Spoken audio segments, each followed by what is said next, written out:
got going on here? Well, we're planting our garden for the year, at least part of it. Yeah? Yeah. This is definitely not how our normal garden would look. No, it's not. Well, obviously we're in a new location and we're getting a late jump on the season. So we are doing kind of a guerrilla, multi-dimensional polyculture, get it in as fast as you can kind of garden. Right.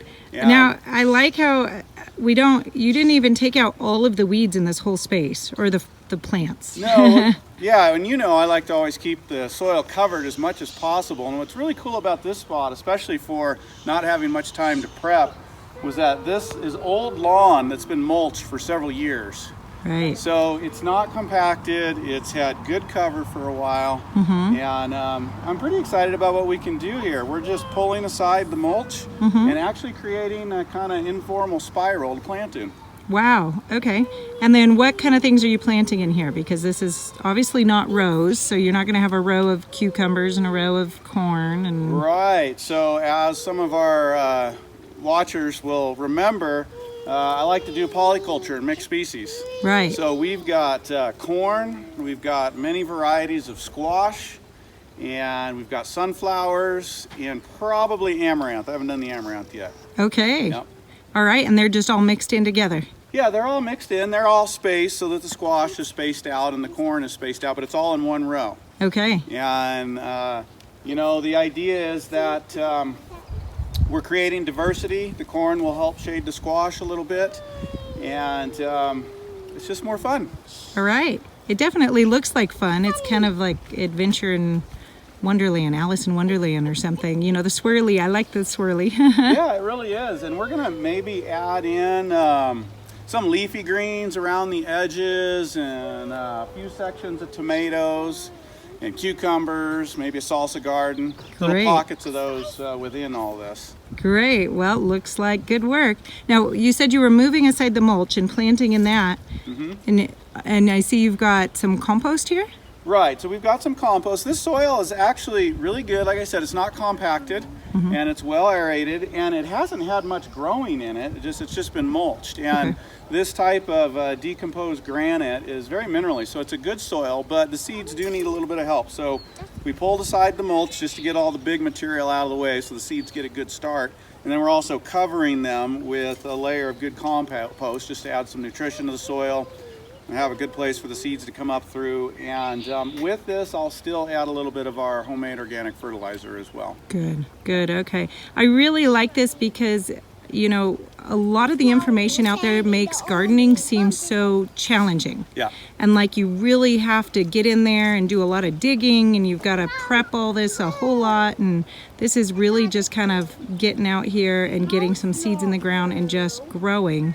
I mean, like you said, this has been sitting under mulch for a while, so the soil is pretty good. Sure, and you know, if you want to maximize production, then you want to do all those things we would normally do as gardeners, and sometimes do rows and maximize everything, but sometimes you need to get seeds in the ground, you've got limited space to work with. You just got to find little niches and work with what we have, and that's exactly what's happening here. We're in a new location, it's temporary for a season, and we've really just got to work with what we've got. So working with this area, finding other niches, is a great way to go. You don't have to have a square garden with rows to grow your own food. Great. Hey there. Morning. Wow, look at how much this garden has grown since the last time we checked in. Isn't that amazing?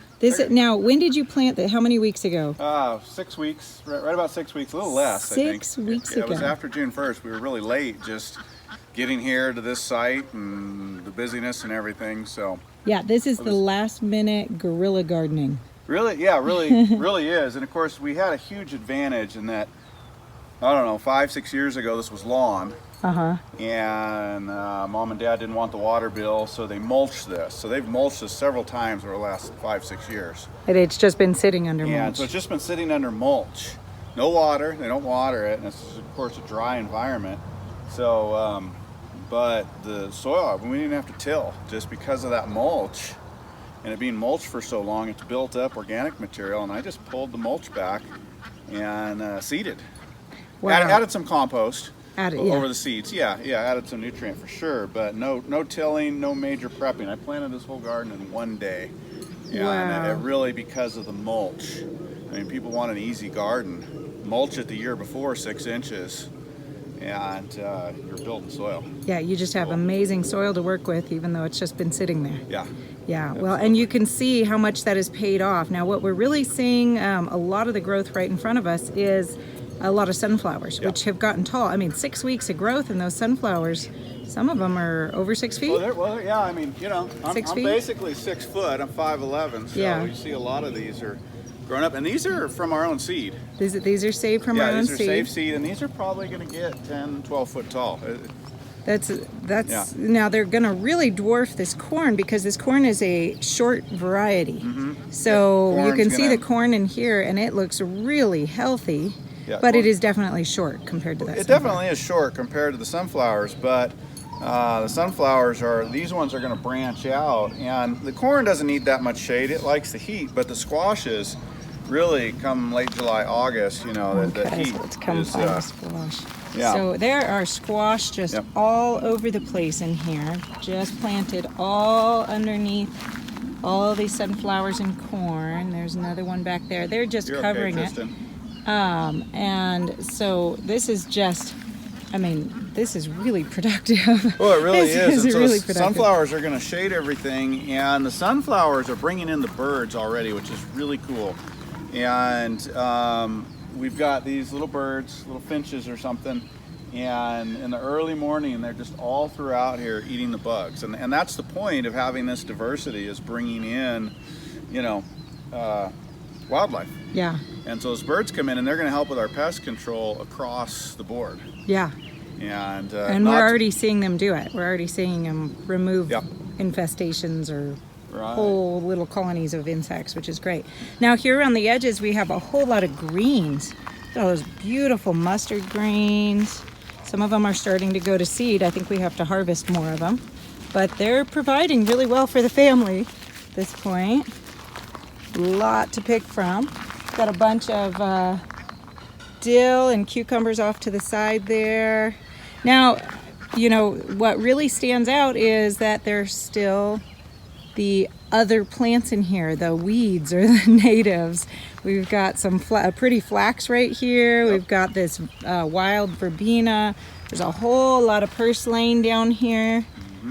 And it's still here. You haven't taken it all out. No, we want the ground to be covered. And the mulch is a great ground cover, but the weeds, as long as they're not overtaking our plants, you know, they're friendly, especially these. We've got a lot of purslane, a lot of wild amaranth or pigweed, lamb's quarter. Of course, the sand verbena is great. It just adds shade and, of course, beauty. It's so pretty. And I've been cutting it back a little bit. You can see I don't want it to encroach too hard onto our main production plants, but I leave the ground cover there, and the same with the purslane and everything else. Leave it low, want it to stay low until the garden gets really developed, and there's a point where it'll all just get out of control. And so in a month and a half when we're doing this, there's just going to be a jungle, and even some of the weeds will have come up, but at that point it's okay, because all of our plants are mature, and it's adding ground cover, and it's help holding in the moisture. And also I come out and pull them regularly, and that's just adding organic material to the soil. So you talk about pulling them regularly. How much time do you think you're spending out here a week for this? This is a pretty productive garden. You guys can see there's all of the greens here. There's tomatoes and peppers in the back. There's lettuces in the back. There's amaranth, all the squashes. So this is going to give us a lot of produce. But how much time do you think you put into it? 4 hours a week. 4 hours a week? You know, probably 3 to 5. 3 to 5, okay. Right. So we half an hour a day? Yeah, about half an hour a day, half an hour, 45 minutes. Depends. Some days I'm going over and working on the compost piles. And so it's about every other day I get in here, and especially along the plants. I'm pulling those, dropping them, so I'm kind of live mulching, and just keeping it thin. As you see, everything's getting ahead, and so as it grows up, I'll spend a little less time. My concern is just that all the plants mature and get above the weeds. So that's really not much time for the amount of produce we're going to pull out of here. That's probably less time than you'd spend at the grocery store coming and going to get the amount in a week that we're going to be able to get out of here or getting out already with the greens. Absolutely, and we planted this in a day, Yeah. again, because it has been mulched Yeah. for so long, and planted it in a day, and 3 to 5 hours a week out here. And you know, it's enjoyable coming out in the morning. The birds are out here, got my hands in the soil, and it's just not super hard work. Okay, real quick, what do you think the #1 challenge is out here for this garden? Gophers. Gophers. Gophers are the #1 challenge, and I have an expert 13-year-old gopher catcher.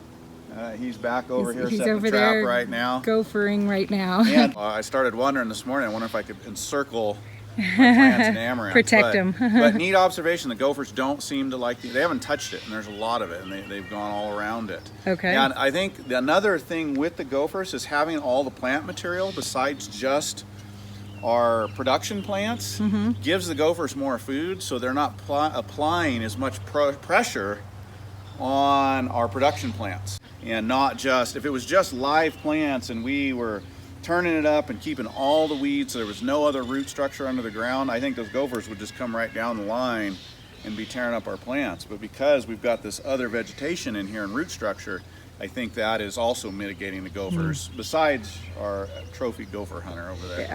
That's great. All right, well, thank you, and we are gonna check back in a few more weeks and see how the garden's doing. Sounds good. See you soon. Bye. Bye.